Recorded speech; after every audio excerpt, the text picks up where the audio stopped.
A marriage vow, in sickness and in health, is a sacred promise.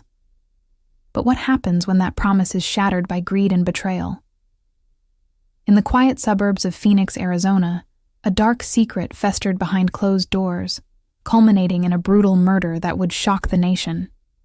This is the story of Wendi Elizabeth Ochoa, a woman who traded her husband's life for a future she believed was paved with gold. Before we delve into this chilling case, remember to comment, like, share, and subscribe so you don't miss future episodes of the Calendar of Crime. Wendi Elizabeth Ochoa, later known as Wendi Andriano, married Joseph Andriano in January 1994. They were a young couple with dreams of a future together. However, their lives took a tragic turn when Joe fell ill. After years of misdiagnoses, in 1998, he was diagnosed with adenoid cystic carcinoma, a terminal illness. As Joe's health deteriorated, he turned to holistic therapies and eventually chemotherapy. Wendi, now a mother of two and an apartment manager, found herself shouldering increasing responsibilities. But instead of compassion, resentment began to grow in her heart. As Joe fought for his life, Wendi sought solace not in her family, but in the arms of other men. She frequented bars, engaging in extramarital affairs. A sinister plan began to form in her mind, a plan to escape her life and cash in on her husband's death. She even attempted to fraudulently obtain a life insurance policy on Joe, going as far as having a friend pose as her husband during the pre-screening process. The policy was never purchased, but the seed of a deadly idea had been planted.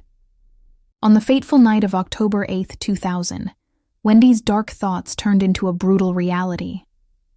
In their Ahwatukee, Arizona apartment, she mercilessly bludgeoned her 33-year-old, terminally ill husband to death with a barstool, striking him 23 times in the head. She then stabbed him in the neck with a 13-inch knife. An autopsy would later reveal the presence of sodium azide, a toxic pesticide, in his system. Wendi had been slowly poisoning him, making him too weak to even defend himself from her final, savage assault. In a twisted attempt to cover her tracks, Wendi had called 911 an hour before the murder, claiming her husband was dying. When paramedics arrived, she turned them away, citing a do not resuscitate order.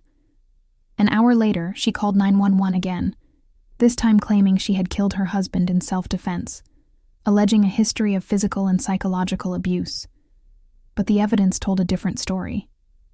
Joe, weakened by chemotherapy and the poison she had been feeding him, was in no condition to attack anyone.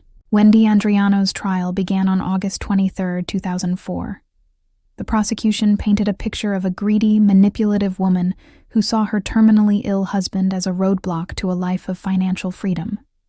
They presented evidence of her attempts to secure a life insurance policy and a potential multi-million-dollar payout from a medical malpractice lawsuit.